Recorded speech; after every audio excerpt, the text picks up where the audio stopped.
انا قاص على عمري على اساس ان اليوم زيرو كارب داي. براتة كرك مطول شقر.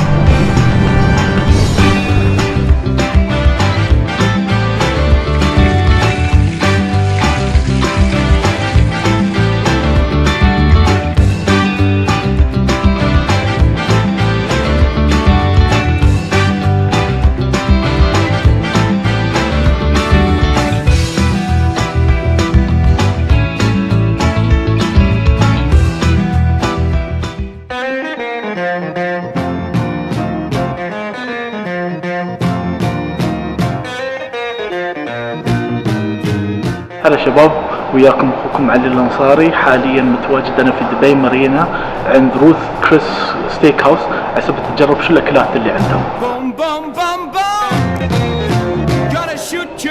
اهلا وسهلا فيك. اهلا وسهلا. رضوان الاوبريشن مانجر هون. اهلا اخوي رضوان، ما شاء الله. اوكي الشيف موجود هنا عشان نشوف كيف قاعد يسوي الستيك. تحضيره شيء موجود. خلص تفضل.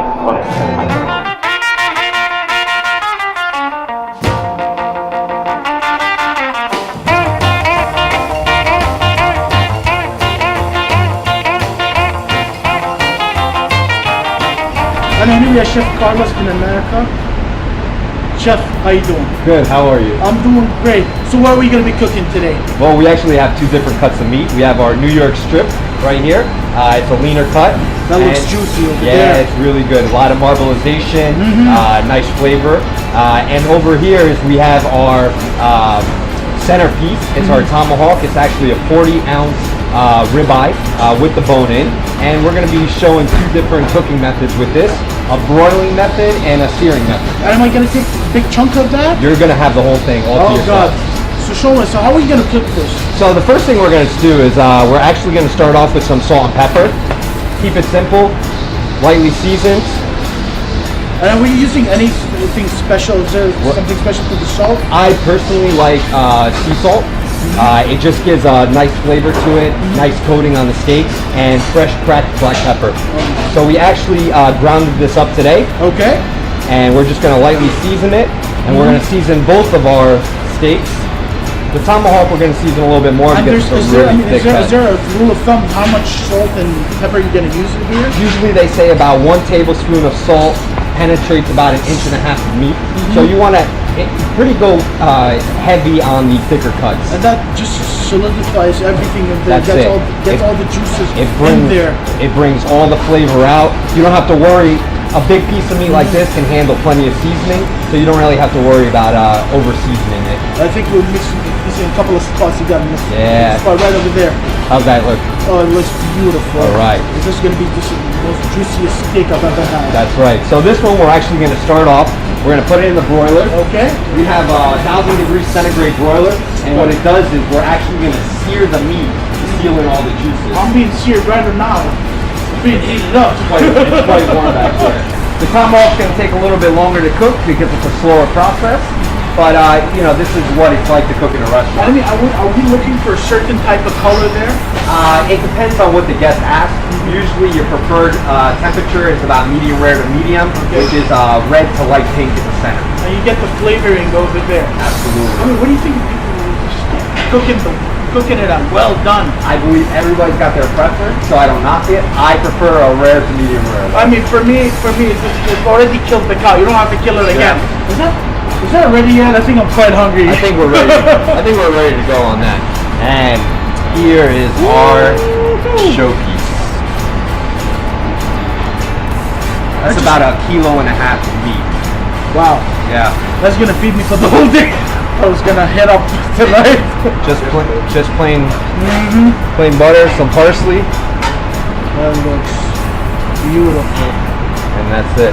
So what we're gonna do here is we're basically gonna take the knife and we're gonna follow the bone right along the edge. You see the sear on the outside. usually what I would do if a guest ordered it medium rare is I would finish it off in the oven so it wouldn't keep searing out the outside. What we can also do is we can also cut it up and we can sear it a little bit more if the guest requires it. But I think rare for a tomahawk is a pretty good temperature depending on the person. So what we're gonna do is we're just gonna transfer it over here to our cutting board again. So for a big size steak like this, and a big guy like me, Yes. would I be able to finish this? It depends on how hungry you are and how much you like that steak. And would I need to use this type of fork? I've actually, no, what we do is we actually just, we hold that onto there. But what we can do is we can get you your silverware over here and you can try a little.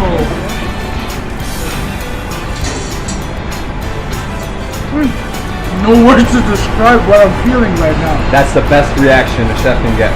It's not a bad burn. Yeah. It's a very good burn. Yeah, it brings out all that flavor. It just puts you in a state of mind of bliss. You know, just contemplating that and just it prepares you for what's gonna come next. Try this over here. So we go for this part. Yes. Okay. Try that. Am I cutting this right? You are. Anything to get the job done. Anything to get the job on, huh?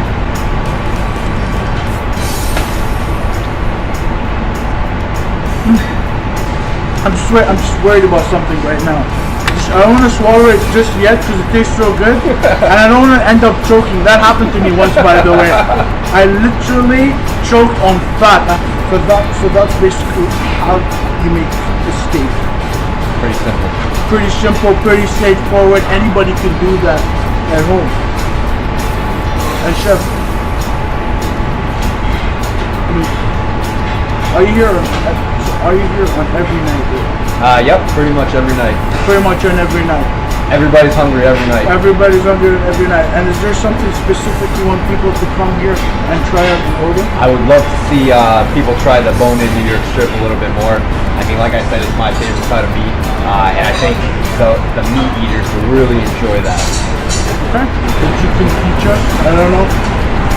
We'll just have to take it right after this. Well, I hope to see you soon. Absolutely. Thank you so much. Thank you very much.